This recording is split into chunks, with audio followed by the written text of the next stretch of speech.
Hello everyone, welcome to Res Snapper. My name's MJ and this is Snap or Pass. We are carrying the torch for Drewberry. Today we're looking at Thena. She is a 2 energy, 1 power card with the ability after each turn plus 3 power if you played exactly 2 cards.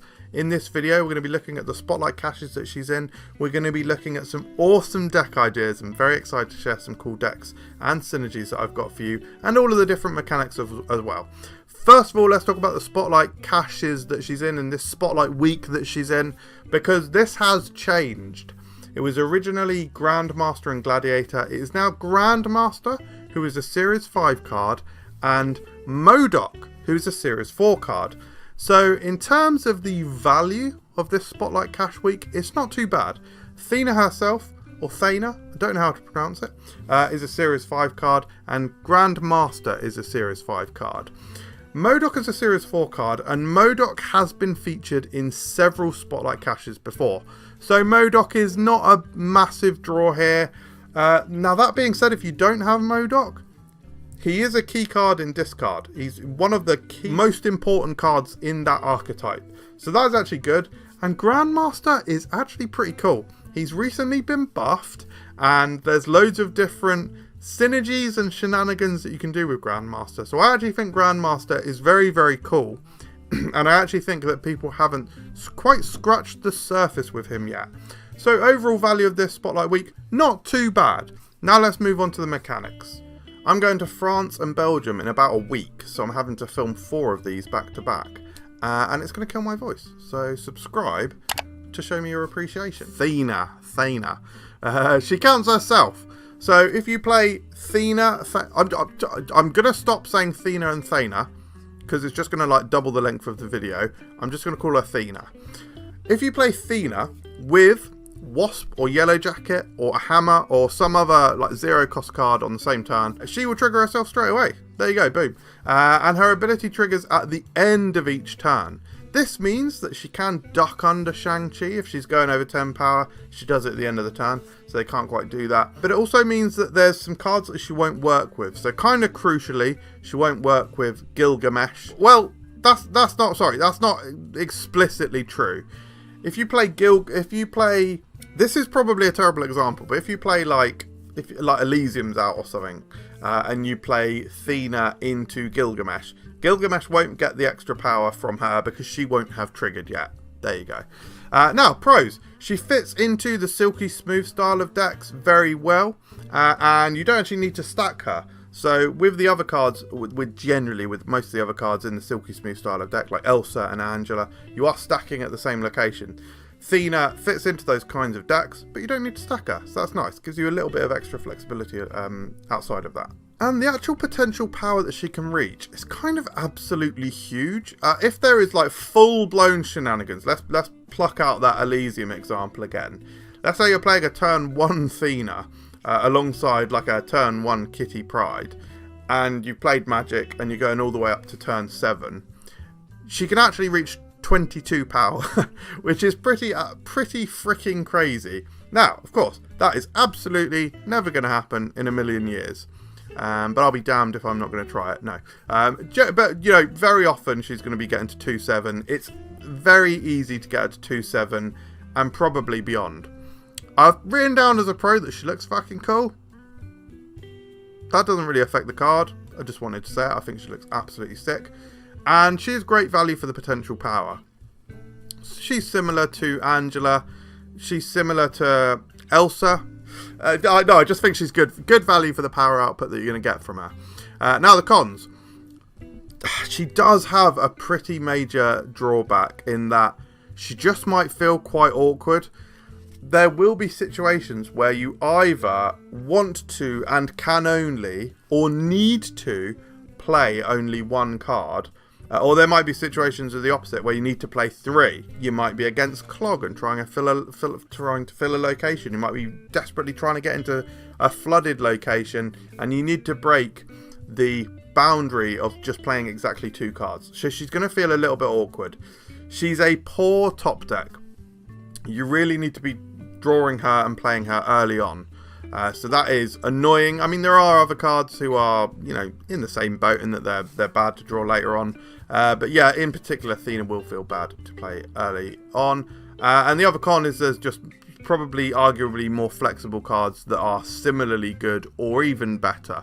Like Angela. Yes, Angela is restricted to a specific location, but she doesn't restrict you from playing cards. And it just might not feel so great. Let's look at some counters for Thena. I've highlighted 3 counters here. First of all, you getting Iceman is going to annoy you because you're always going to be wanting to play 2 cards. So Iceman is actually a double-edged sword in that regard. First of all, going to be making it more difficult for you to play multiple cards. Also, I said a minute ago that it's important to get Thena out early. Iceman could hit Thena, and then you're not playing her on 3, and it's just snowballing the problem. Iceman is a little bastard, basically. Shadow King can reduce Thena down to 1 power, so that's obviously really bad. The slight sort of flip side of that is that if you do play 2 cards on the final turn with Thena, and you do get her Shadow Kinged, she is actually going to tick up at the end of the turn to 3. So that's kind of good. The other key counter to Thena is only potentially affecting you for 1 turn, but Sandman coming down, forcing you to only play 1 card. But hey, maybe you've got Jeff, so it's not the end of the world. Other than that, there's not too many counters for Thena. So let's talk about some key synergies and some deck ideas for you guys. I sounded like a host of something then, a proper one, not words coming out of my mouth. Wasp I actually think is going to be fine with Thena. Thena and Wasp on the same turn already gets her going, so I think that's good. The other key is not just about triggering Thena on the turn that you play her. The other great thing about Wasp is that you can play stuff on curve. You might want to play a 6 cost card on 6 or a 5 cost card on 5. Wasp allows you to do that and still get the buff with Thena, so I think that's key. The absolute best card with Thena, though, in my humble opinion, is going to be Kitty Pryde. Kitty Pryde is that little fill-in card that allows you to fill in those little spots of energy that you don't want to waste or float. So she's going to feel really crucial with Thena. And the thing is, I think you're generally always going to be, well, not always, but certainly I would recommend always playing Thena alongside Hope Summers. And so all of these cards feed into each other. This is what I personally call Inda Club, but I know most people call Silky Smooth style of gameplay. Even though I actually don't run Silk in this style. And by the way, I call it Inda Club. I explained in another video why I called it Inda Club. And it was a mistake to explain it on that video. So I don't know why I'm about to explain it now. But I call it Inda Club because Inda Club, they're mingling. Mingle rhymes with Pringle. Pringle is a stack. And in those kinds of decks, you're stacking locations. Bizarre, isn't it? But anyway, Kitty Pryde is going to be totally key. I've got the other stack of cards here. Angela, Elsa, and to a lesser extent, Jeff. These are all cards that are going to help you to do the same thing in that style of deck. Finally, Agent Coulson. Agent Coulson is going to give you a 4 cost and a 5 cost card. So it's basically going to be he's going to give you that extra opportunity, that extra option to actually play cards alongside maybe a Kitty or your other cheap card and allow you to fill out that energy more efficiently and thus play 2 cards and thus give Thena the extra power. So my Inda Club deck, this is basically just my core Inda Club deck that I use, and this is where I'm going to be testing Thena for the first time. So I've got Angela in there, we've got Elsa Bloodstone, we've got Hope, we're doing the typical kind of things. The few differences that I've got here in comparison to my actual normal deck is I've got Rescue, which I think could be quite interesting, because you're always stacking. In the club, body in the meat in the club. I mean, I haven't. Nah, rude, disgusting. Don't be coarse. You wouldn't win a Pulitzer for filth. But yeah, Rescue could be good to secure that Hope location. Stick Thena anywhere, like we said earlier. You don't need to stack Thena so she can be holding down somewhere else. And then at the end of the game, move all of your other cards like Nocturne and Jeff over to the Thena location. And then you stick in your Magneto somewhere else and the Kitty, stick it anywhere you want. Good stuff. I really, really enjoy the Silky Smooth style of gameplay. I've mentioned recently in other videos that I've really grown fond of it since the addition of Nocturne to the game. So that's really cool. This next deck idea I've got for you is called Goldilocks. The reason that I've called the reason that I've called it Goldilocks is it's stupid, but It's because Goldilocks likes her pottage just right. And that's what this deck is. It's just right. You've just got the right amount of energy. So you've got your Kitty Pryde in there still. You've still got your Hope in there because these, like I said, there's going to be key cards with Thena. But you're playing cards like Cable, Maria Hill and Agent Coulson to make sure that you've got loads of options to keep the consistency of Thena high. And then we just got some random tech cards like Legion in here, and we got Captain Marvel because maybe we might not sure how we'll be winning these games. And then finally, the guys, I've completely lost the plot with this one. This is called Coping Thena. I haven't got a pun for you or anything weird with this name. It's just literally because I'm coping. If you look at the deck, I've got no card above 2 cost here, which is absolutely psychotic, by the way. Although we can get some 3 cost cards via Snow Guard. But this is kind of like, I wanted to kind of make a Havoc deck and see if I could do a deck which can... I've just stopped, I've just malfunctioned. A deck which can utilise Havoc.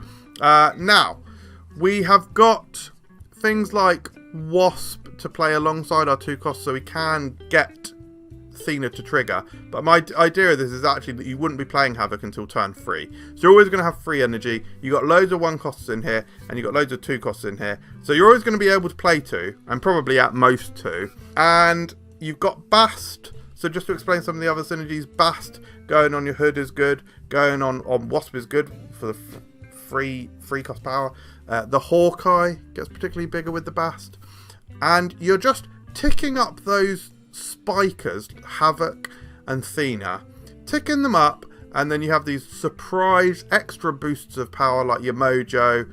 Angela can tick up going heavy as well. Like I say, guys, I think I'm pretty sure I'm coping with this, but any opportunity to try out Havoc I will take, to be honest, because I think Havoc, whilst not the best card, I think he's a fun card. So ultimately, do I think that Thena is a snap or pass? She's a snap for me, guys. Yeah, I like it. I like it. Primarily spurred by the fact that I have recently got into Silky Smooth style of decks. As I say, with the addition of Nocturne, I just think she's made the decks more fun. So I am getting Thena. I'm going to get her. I'm going to open Spotlight caches until I get her. Hope I get her in 1, by the way, though, because I do have Gladiator and Grandmaster. So it could be a complete disaster, and I may have to open 4 caches. But I'm going to get Thena. I think she's cool. What do you think? I'd be interested to know. Let me know in the comments below. Thanks for watching this video. Subscribe for more, and I'll see you next time. Cheers.